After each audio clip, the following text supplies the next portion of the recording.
नमस्कार, बहुत स्वागत करते हैं हमारे खास बुलेटिन अपना बिहार में। आप सबका आपके साथ मैं हूं ऋतिका पांडे और बुलेटिन में खबर देख रहे हैं। जहां आपको बता दें, जिला सदर अस्पताल को राज्य स्वास्थ्य समिति द्वारा नया अत्याधुनिक शव वाहन प्रदान किया गया है। इस नए वाहन में आईएस चैम्बर समेत कई आधुनिक सुविधाएं दी गई हैं। साथ ही आपको बता दें, जिससे शव को सुरक्षित और सम्मानपूर्वक परिजनों तक पहुंचाया जा सके। अस्पताल के एसीएमओ डॉक्टर अशोक कुमार ने वाहन का निरीक्षण कर चालक और कर्मियों से फीचर्स की जानकारी ली। उन्होंने बताया है कि पहले इस्तेमाल में लाया जा रहा वाहन अत्यंत पुराना था, जो अक्सर बीच रास्ते में खराब हो जाता, जिससे परिजनों को भारी परेशानी होती थी।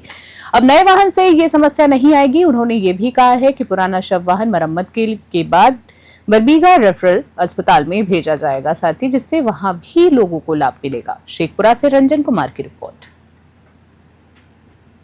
नया हाईटेक सब वाहन दिया गया है, जिसमें कि डीप फ्रीजर लगा हुआ है और उसमें पेशेंट किसी भी हाल में घर तक पहुंचेगा, कोई भी तरह का दिक्कत नहीं होगा और पेशेंट का जो शरीर का जो टेम्परेचर है सभी मेंटेन रहेगा और सुरक्षित अपने घर तक पहुंचेगा।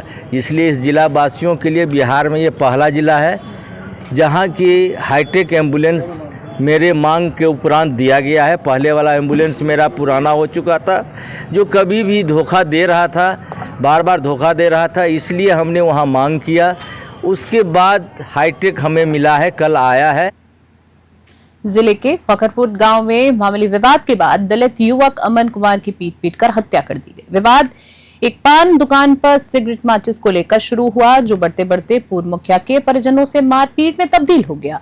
बता दें, गंभीर घायल अमन को पहले अरवल सदर अस्पताल फिर पीएमसीएच पटना रेफर किया गया है, जहां इलाज के दौरान उसकी मौत हो गई है।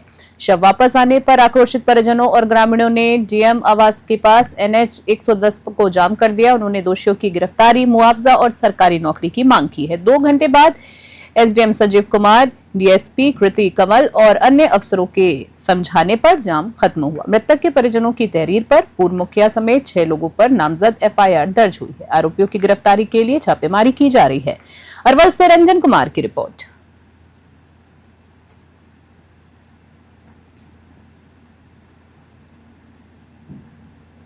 खबर आ रही है बुलेटिन में, जहां आपको बता दें, लदनिया थाना क्षेत्र के बेहली गांव में एक 4 साल की मासूम बच्ची के साथ दुष्कर्म कर निर्मम हत्या कर दी गई।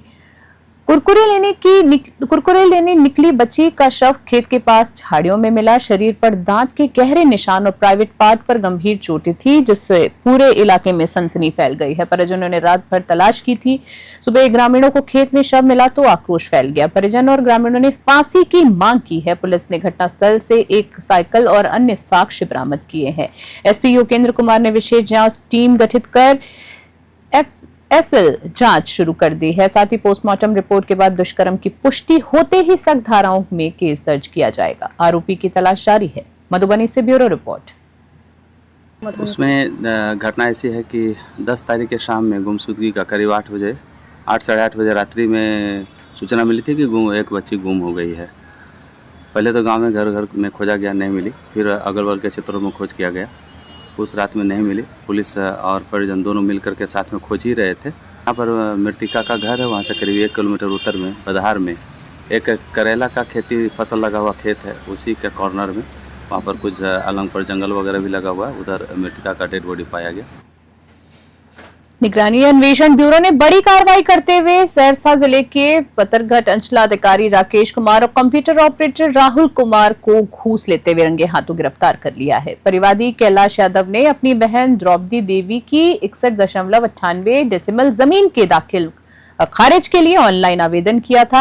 आरोप है कि सीओ राकेश कुमार ने 20,000 रुपए की रिश्वत मांगी और पैसे कंप्यूटर ऑपरेटर को देने को कहा। बता दें, परिवादी ने निगरानी अन्वेषण ब्यूरो से शिकायत की।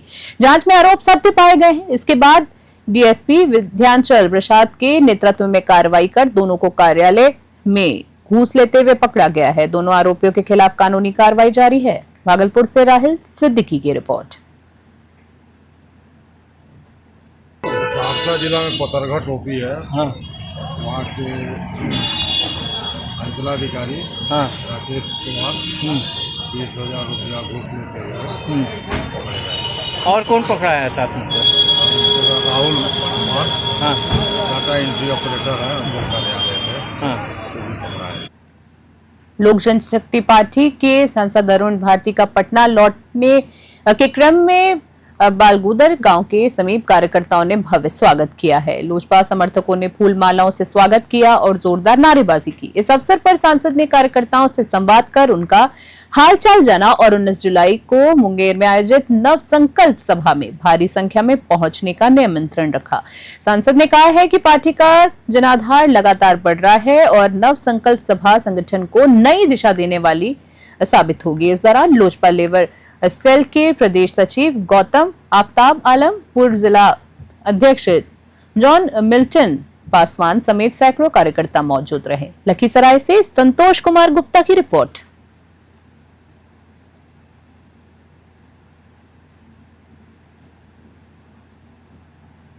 महात्मा गांधी के परपोते तुषार गांधी पहली बार भीतहरवा गांधी आश्रम पहुंचे हैं और बापू की प्रतिमा पर माल्यार्पण कर श्रद्धांजलि अर्पित की है। साथ ही आपको बता दें, भीतहरवा गांधी आश्रम पहुंचने के बाद बापू की प्रतिमा पर माल्यार्पण और श्रद्धांजलि अर्पित की। उन्होंने बापू की कर्मभूमि का दौरा करते हुए गांधी संग्रहालय और सभागार का निरीक्षण किया। तुषार गांधी ने कहा कि देश आज गुलामी की ओर अग्रसर है और सत्ता परिवर्तन समय की जरूरत बन गई है। उन्होंने केंद्र सरकार की नीतियों पर सवाल खड़े करते हुए कहा कि मौजूदा दौर में लोकतांत्रिक मूल्यों को कमजोर किया जा रहा है। बापू सभागार में उन्होंने महात्मा गांधी की ऐतिहासिक वस्तुएं जैसे टेबल, घंटी और कस्तूरबा गांधी की चक्की देखी और प्रार्थना सभा में भाग लिया।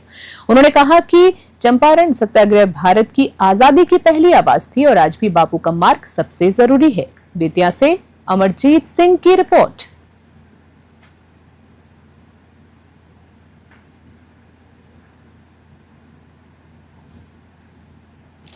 ज्योति विहार कॉलोनी में मॉर्निंग वॉक पर निकली वृद्ध महिला से पिस्तौल की नोक पर चेन लूट ली गई है। सनसनीखेज वारदात 0 माइल थाना से महज 500 मीटर की दूरी पर हुई है, जहां 3 बाइक सवार अपराधियों ने घटना को अंजाम दिया है। महिला और उनके पति चल रहे थे, तभी पीछे से आए बदमाशों ने हथियार दिखाकर महिला का मंगलसूत्र छीन लिया और फरार हो गए। पीड़िता सुलोचना देवी के बेटे आनंद ने बताया कि सुबह मम्मी पापा टहल रहे थे, तभी बाइक सवार 2 युवक आए और एक ने पिस्तौल दिखाकर गले से चेन छीन ली। हमने थाना प्रभारी मुरलीधर शाह को कॉल किया, लेकिन जवाब नहीं मिला। अब तक पुलिस का कोई बयान नहीं आया है, जिससे आम लोगों में रोष है। स्थानीय लोग पुलिस से त्वरित कार्रवाई की मांग कर रहे हैं। भागलपुर से राहिल सिद्दीकी की रिपोर्ट।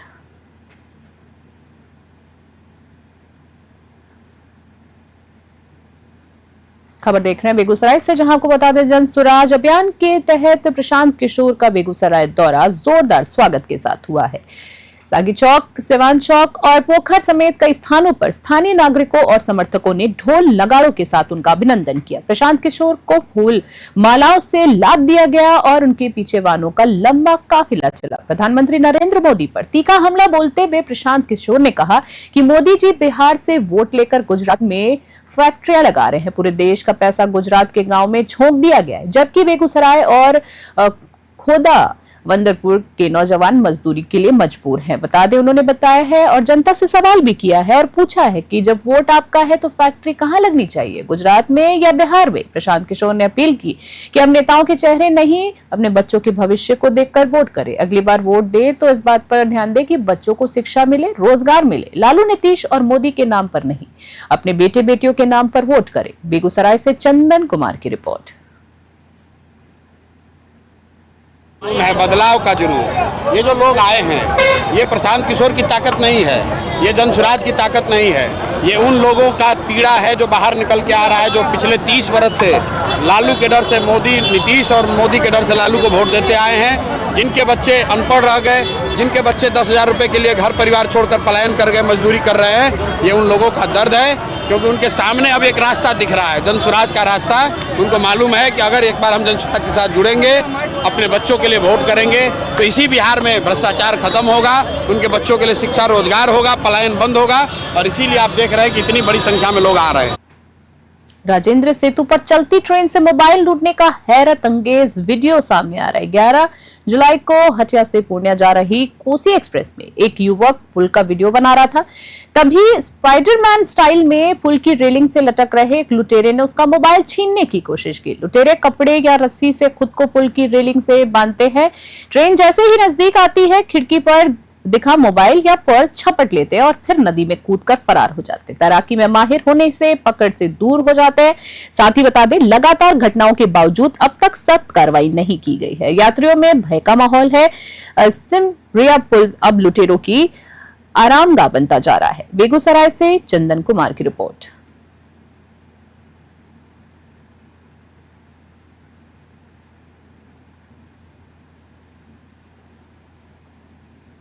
बुलेटिन में खबर देख रहे हैं, जहां आपको बता दें, मुंगरीगंज स्थित न्यू अमृत जीवन हॉस्पिटल में एक अनोखा मामला सामने आया है। हरदिया गांव निवासी भीम की पत्नी ज्योति कुमारी ने एक साथ 3 बच्चों को जन्म दिया है।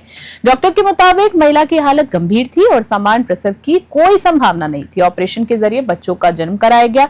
शुरुआत में एक बच्चे की हालत नाजुक बताई गई, लेकिन इलाज के बाद अब तीनों बच्चे और मां पूरी तरह से स्वस्थ है। तीनों बच्चों को देखने के लिए अस्पताल और आसपास के लोग भी बड़ी संख्या में अस्पताल पहुंचे हैं। लोग इसे ईश्वर का चमत्कार मान रहे हैं। बेगूसराय से चंदन कुमार की रिपोर्ट। रात के करीब 1 बजे न्यू अमृत जीवन हॉस्पिटल मुंगेरीगंज, अम्बेडकर चौक मुंगेरीगंज के पास एक ट्रिपलेट जन्म लेता है, जो कि तिरवा मतलब 3 बच्चा एक साथ जन्म लेता है। इसमें उसकी मदर का नाम बेबी ऑफ ज्योति कुमारी है, घर भर्रा है। और जिस टाइम वहाँ पे आई थी तो काफ़ी उसकी माँ बेचैन थी और काफ़ी दर्द से काफ़ी बेचैन थी। उसको नॉर्मल होने का कोई चांस नहीं था, क्योंकि 3 बच्चे थे उसके। तो हम लोगों ने वहाँ पे इमरजेंसी में रात के लगभग 1 बजे उसको ऑपरेशन करके तीनों बच्चों को निकाला गया। जिस टाइम तीनों बच्चे जन्म लिए उस टाइम तो 2 बच्चे तो लगभग ठीक थे, लेकिन एक बच्चे काफ़ी स्थिति उसकी ठीक नहीं थी। तो हम लोगों ने उसको ऑस्लो चिल्ड्रन हॉस्पिटल अकाली स्थान पे ले आके उसको सीपैप पे रखा और अभी तीनों बच्चे जो है काफ़ी सुरक्षित। उत्तर बिहार के प्रसिद्ध शिव मंदिर बाबा महेंद्रनाथ धाम में श्रावणी मेले की शुरुआत 11 जुलाई से हो चुकी है। सावन के इस पावन महीने में लाखों श्रद्धालु यहां भोलेनाथ पर जलाभिषेक के लिए पहुंचते हैं। ये वही मंदिर है जिसका उल्लेख प्रधानमंत्री नरेंद्र मोदी ने हाल में ही सिवान दौरे के दौरान किया था। बिहार के स्वास्थ्य मंत्री ने इस मंदिर के स्मृति चिन्ह भी भेंट किया है। साथ ही आपको बता दें, हर साल की तरह इस बार भी भीड़ उमड़ रही है, लेकिन सरकारी व्यवस्था सवालों के घेरे में है। श्रद्धालुओं की ठहरने की समुचित व्यवस्था नहीं है और पोखर की सफाई भी अधूरी है, जिससे जलाभिषेक के लिए जल भरने में दिक्कत हो रही है। श्रद्धा में कोई कमी नहीं है, लेकिन प्रशासनिक लापरवाही सवाल जरूर खड़े कर रही है। सिवान से गगन पांडे की रिपोर्ट।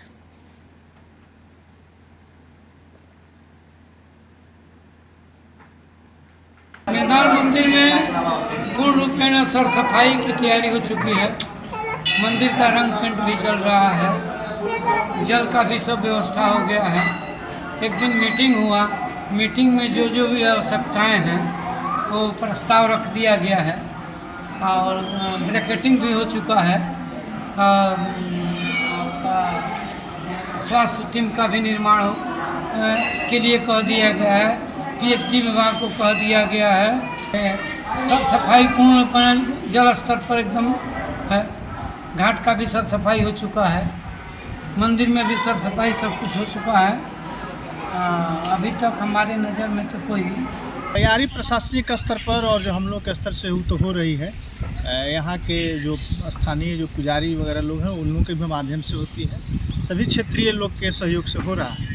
लेकिन सावन का महीना है, सभी शिव भक्तों को हम अपने तरफ से जो है आमंत्रित करते हैं कि बाबा के यहाँ आइए और बाबा का जो है निश्चित तौर पे आशीर्वाद सबको प्राप्त होता है।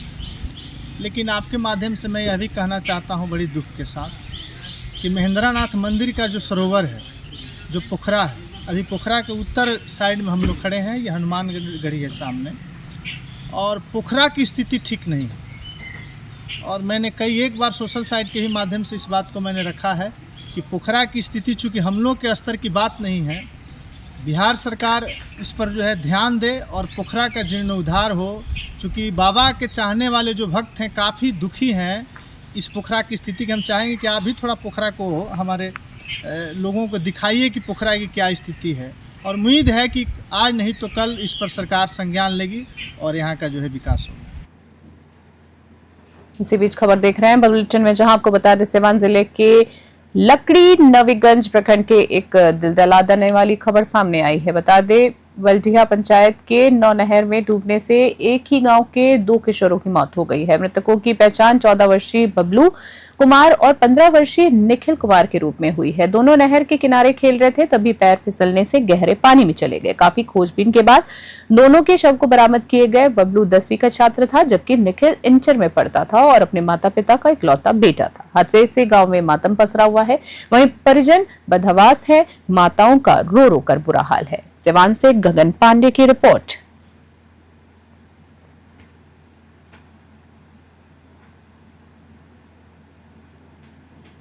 खबर आ रही है जहां कटिहार पुलिस ने एक बार फिर स्मैक तस्करों के मंसूबों पर पानी फेर दिया है। गुप्त सूचना के आधार पर पुलिस ने 2 अलग अलग कार्रवाई में 1 किलो से ज्यादा स्मैक बरामद की है। पहली कार्रवाई सहायक थाना क्षेत्र में हुई, जहां पश्चिम बंगाल के मालदा जिले का एक तस्कर 514 ग्राम स्मैक के साथ पकड़ा गया। वहीं दूसरी कार्रवाई प्राणपुर थाना क्षेत्र की है, जहां से 3 तस्कर गिरफ्तार हुए, जिनके पास से 512 ग्राम स्मैक बरामद की गई है। वहीं एएसपी अभिजीत कुमार ने बताया है कि दोनों मामलों में विशेष टीम बनवाकर कार्रवाई की गई। पकड़े गए तस्कर ट्रेन से स्मैक लाकर कटिहार और आसपास के युवाओं को सप्लाई करते थे। कटिहार पुलिस लगातार कार्रवाई कर रही है और अब तस्करों के पीछे छिपे आकाओं तक पहुंचने की भी कोशिश की जा रही है। कटिहार से रितेश रंजन की रिपोर्ट।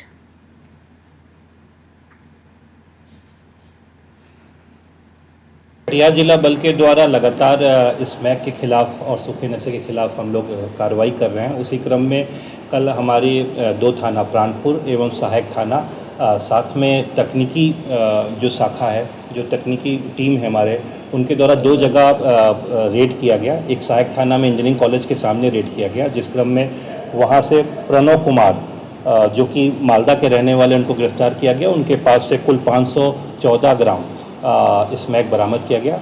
उसी प्रकार प्राणपुर थाने के क्षेत्र में रेलवे स्टेशन के पास ओवर ब्रिज के नीचे से 2 लोग अबूजार और अल्फाज, जो कलियाचक मालदा के रहने वाले हैं, उनको गिरफ्तार किया गया और उनके पास से कुल 512 ग्राम स्मैक बरामद किया गया। प्राणपुर से एक और व्यक्ति छोटू पासवान, जो रोहतारा के रहने वाले हैं, जो कि ये माल लेने के लिए आए थे, रिसीवर थे, उनको भी गिरफ्तार किया गया है। कुल कल जो हम लोगों ने छापेमारी की है, तो कुल 1026 ग्राम स्मैक बरामद किया गया है। 3 मोबाइल फ़ोन बरामद किया गया है और 4 लोगों को गिरफ्तार किया गया है। खबर सामने आ रही, जहां आपको बता दें पूर्णिया के अमौर प्रखंड में चल रहे मतदाता पुनरीक्षण अभियान में भारी लापरवाही सामने आई है। डेटा एंट्री में की गई गलतियों से आम लोगों को परेशानियों का सामना करना पड़ रहा है। बात करें खरहिया पंचायत में एक ही परिवार के 9 मतदाताओं में से 8 के डेटा में गलत जानकारी अपलोड की गई है। किसी की जन्मतिथि बदल गई है, तो किसी के आधार नंबर की जगह राशन कार्ड नंबर दर्ज कर दिया गया है। यहां तक कि माता पिता का नाम भी छोड़ दिया गया है। हरिया पंचायत के बूथ संख्या 28 में मतदाता आसिफ अख्तर अंसारी का डेटा में भी भारी त्रुटियां दर्ज की गई हैं। पीड़ित परिवार ने वीडियो से शिकायत की है। जिला परिषद सदस्य जनप्रतिनिधि अफरोज आलम ने मामले में हस्तक्षेप कर सुधार की मांग की है। पूर्णिया से विनीत राज की रिपोर्ट। मेरा समस्या है, ये जो वोटर लिस्ट का जो काम चल रहा है, हाँ बोलिए। इसमें जो फॉर्म हमको BLO पंकज कुमार विश्वास के द्वारा जो हमको दिया गया और उसको हम भर करके दिए, और इसमें पूरा जितना वो पेपर मांगा गया है, उसमें अधिकांश पेपर हम उसको सबमिट किए और उसमें लिखा हुआ भी है, सब टिक मार्क लगा हुआ है। लेकिन अब जब हमको कुछ पता चला और कुछ सूत्र से मालूम हुआ कि ये कुछ गलत कर रहा है, तो मेरा लड़का सब है पढ़ा लिखा सब, तो वो जो है मोबाइल से वो निकाला तो वो जो ये किया अपलोड किया है, उसमें जो है वो सब गलत चढ़ा दिया है। अच्छा, डेट ऑफ बर्थ मेरा लड़का है आसिफ अख्तर, 28/11/1989 उसका डेट ऑफ बर्थ है। गुरु को भगवान से भी ऊपर माना जाता है, लेकिन सिवान के महाराजगंज से आई ये खबर समाज को झकझोर देने वाली। एक शिक्षक पर छात्राओं से छेड़खानी का गंभीर आरोप लगा है। मामला कपिया स्थित राजकीय कन्या प्राथमिक विद्यालय का है। आरोप है कि शिक्षक रामेश्वर शाह ने दूसरी और चौथी कक्षा की 2 छात्राओं के साथ विद्यालय में ही अश्लील हरकत की। शिकायत पर परिजनों और ग्रामीणों ने मौके पर पहुंचकर आरोपी शिक्षक की पिटाई कर दी और उसे कमरे में बंद कर दिया। सूचना पर पुलिस और बीईओ मौके पर पहुंचे और किसी तरह आरोपी को भीड़ से बचाकर थाने ले गए। पुलिस ने पॉक्सो एक्ट के तहत केस दर्ज किया और शिक्षक के निलंबन की सिफारिश जिला शिक्षा अधिकारी को भेजी गई। सिवान से गगन पांडे की रिपोर्ट। दूसरा क्लास और चौथे क्लास की बच्ची के साथ एक शिक्षक हैं रामेश्वर जी, उन्होंने जो है उसके साथ कुछ छेड़खानी किया है, जिसके चलते सारी पब्लिक जो है आई थी। जांच में सही पाया गया और पुलिस भी आई है, तो उसके खिलाफ जो है हम लोग कार्रवाई कर रहे हैं। पॉक्सो एक्ट के तहत जो है इन पर कार्रवाई की जाएगी और जांच उपरांत उनको निलंबन किया जाएगा।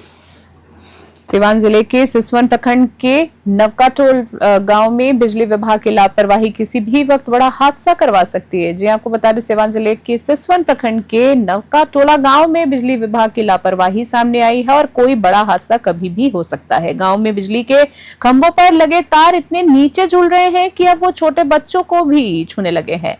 ग्रामीणों का कहना है कि विभागीय अधिकारियों को कई बार लिखित और मौखिक रूप से अवगत कराया गया, लेकिन अब तक कोई कार्रवाई नहीं हुई है। लोगों में विभाग के प्रति भारी गुस्सा है। ग्रामीणों का कहना है कि यदि तारों को समय रहते ऊंचा नहीं किया गया तो किसी दिन जानलेवा करंट लगने से बड़ी दुर्घटना हो सकती है। उन्होंने बिजली विभाग से तुरंत कार्रवाई करने की मांग की है। सिवान से गगन पांडे की रिपोर्ट।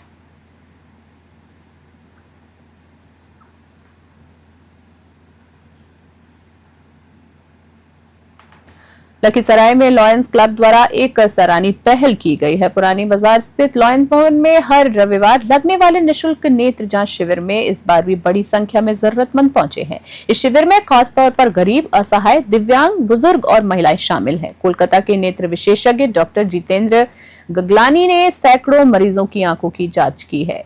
इसी बीच बता दें, मरीजों को मुफ्त दवाइयां और ब्लड जांच की सुविधा भी दी गई। हर रविवार को आयोजित होने वाले इस शिविर में जनसेवा के प्रति लॉयंस क्लब की प्रतिबद्धता देखने को मिली। मौके पर क्लब के कई सदस्य भी सक्रिय रूप से मौजूद रहे। लखीसराय से संतोष कुमार गुप्ता की रिपोर्ट।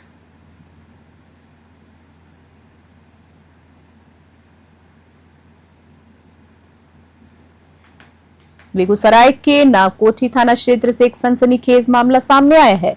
पूर्व मुखिया सोनू कुमार के छोटे भाई रुपेश कुमार पर शनिवार शाम जानलेवा हमला किया।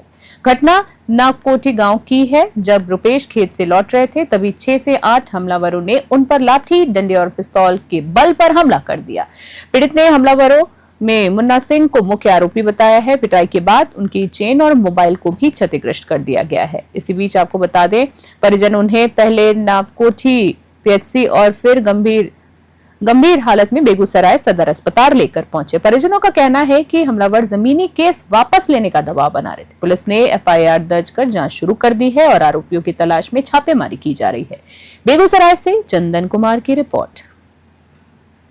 हम ये सब सुनते हैं, इसलिए गुरु लाया जाता है। जब मेरा बाल बच्चा को घर में रहने देता है, अपना खेत पथार देखने गया, आज मार दिया, बिहार मारिए को फेंक देगा, ऐसा भी तो कर सकता है। क्या मांग करते हैं पुलिस प्रशासन से? हम ही मांग करते हैं जो लोग ऐसा करता है उसको सजा दीजिए, उसको दीजिए। ऐसे क्यों कर रहा है? मेरे आज सुबह हम अपनी ससुराल 0 माइल स्थित पपरोड़ में थे। पपरोड़ में अभी सुबह फ़ोन आया, यानी 9:43 यानी 9:50 में फ़ोन आया कि आपके भाई के साथ मारपीट हुआ है। तो हम तुरंत फ़ोन किए, पता किए, तो वहाँ हमें पता चला कि मेरे भाई को बेरहमी से पिटाई किया गया है। लाठी, डंडा, पिस्तौल के बट से। ये क्या बोल सकते हैं कि अब तो ये हो गया कि अपराधी के डर से लोग घर से नावकोठी ग्राम पंचायत में कोई ना निकले। अपराधियों का इतना खौफ हो गया है कि कोई अब जमीन पे न जाए। नवादा जिले के रजौली अनुमंडलीय अस्पताल की चिकित्सा व्यवस्था एक बार फिर सवालों के घेरे में है। शनिवार देर रात एक गर्भवती महिला को भर्ती करने से इनकार कर दिया गया। परिजनों का आरोप है कि अस्पताल में मौजूद नर्स और डॉक्टर ने महिला की गंभीर हालत को नजरअंदाज कर अभद्र व्यवहार किया और हायर सेंटर जाने की सलाह देकर उन्हें वापस भेज दिया। परिजनों के बार बार कहने पर भी महिला को वार्ड में भर्ती नहीं किया गया, जिससे वे परेशान होकर लोगों से मदद की गुहार लगाने लगे। हालांकि रविवार दोपहर डॉक्टर अनुज कुमार ने महिला को आखिरकार भर्ती कर लिया। मामले की सूचना सिविल सर्जन नवादा को भी दी गई। परिजनों ने जिलाधिकारी से मांग की है कि अस्पताल की रात्रि व्यवस्था की जांच हो और लापरवाह स्टाफ और डॉक्टर्स पर कार्रवाई की जाए। नवादा से ऋषभ कुमार की रिपोर्ट।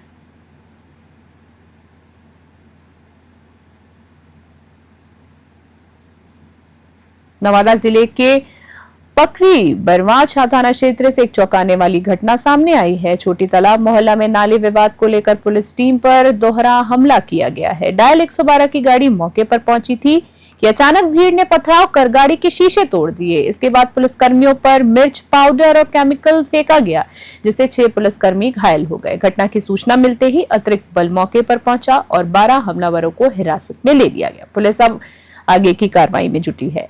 नवादा से ऋषभ कुमार की रिपोर्ट। अभी के हमारे खास बुलेटिन में इतना ही। देखते रहे और बने रहे न्यूज़ 21। तब तक के लिए नमस्कार।